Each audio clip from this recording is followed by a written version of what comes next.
A esplanada dos ministérios, então, focando aqui no Brasil, vem estudando mecanismos para mitigar os impactos dessa guerra.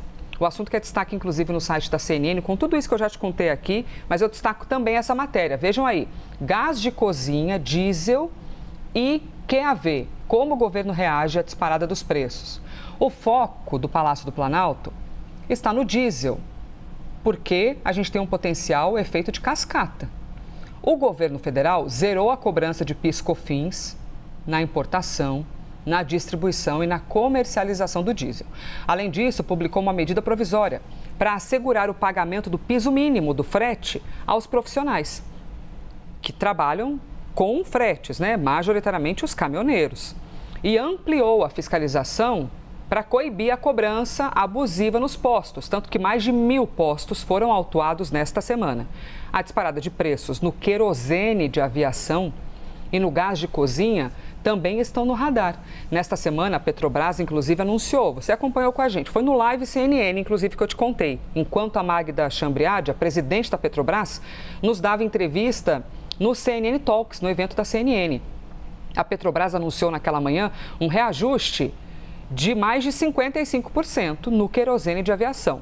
Diante disso, o Ministério de Portos e Aeroportos enviou uma proposta ao Ministério da Fazenda, com algumas medidas voltadas a reduzir o impacto desse preço internacional do petróleo sobre o setor aéreo. E o presidente da República disse, na quinta-feira, que vai anular o leilão de gás liquefeito de petróleo, o gás de cozinha. A Petrobras vendeu o produto às distribuidoras com preços até 100% maiores que os cobrados na tabela da estatal. Então, Lula mandou cancelar. O Matheus Teixeira, a lista é grande, né? Porque quando a gente observa outros países, a gente vê que tem gente muito pior que a gente aqui no Brasil.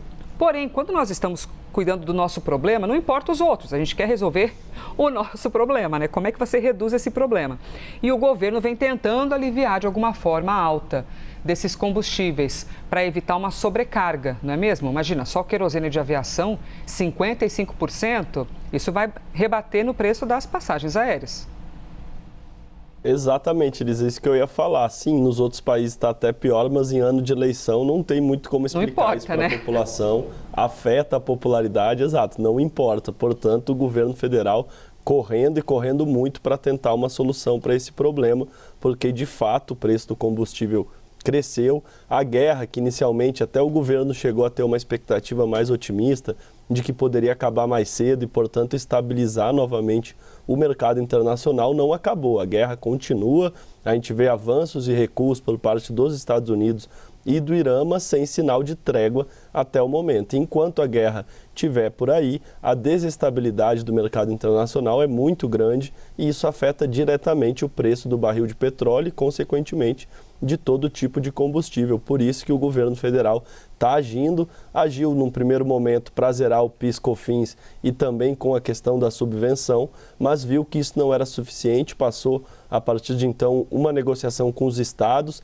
para que houvesse também essa redução do ICMS, que é outro imposto que é estadual e também incide sobre o combustível, mas tudo que o governo tem feito não tem surtido o efeito esperado.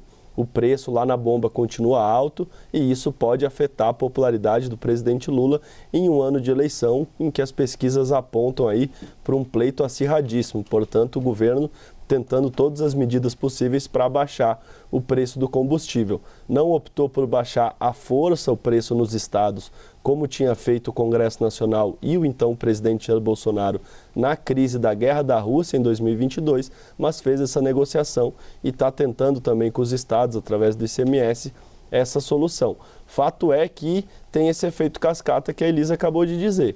Primeiro, por conta do diesel, que é o que vai nos caminhões que levam as cargas para o Brasil todo, ou seja, todo produto brasileiro praticamente, toda a produção que escoa, a gente tem uma malha ferroviária muito pobre no Brasil, muito pequena, e, portanto, a gente depende ainda mais do caminhão, da carga e do diesel.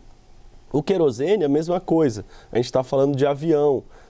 Não é toda a população brasileira que anda de avião, mas tem uma grande parcela que anda e vai sentir no bolso os efeitos da guerra e, portanto, pode, no fim das contas, acabar culpando também o cenário econômico nacional, sem fazer essa leitura mais abrangente. É por isso mesmo que o governo federal está tentando de todas as formas baixar, seja o querosene, seja a própria gasolina e principalmente o diesel. Até o momento conseguiu mitigar os efeitos da guerra, mas baixar o preço de verdade de maneira suficiente para que a população sinta esse benefício lá na ponta ainda não chegou, Elisa.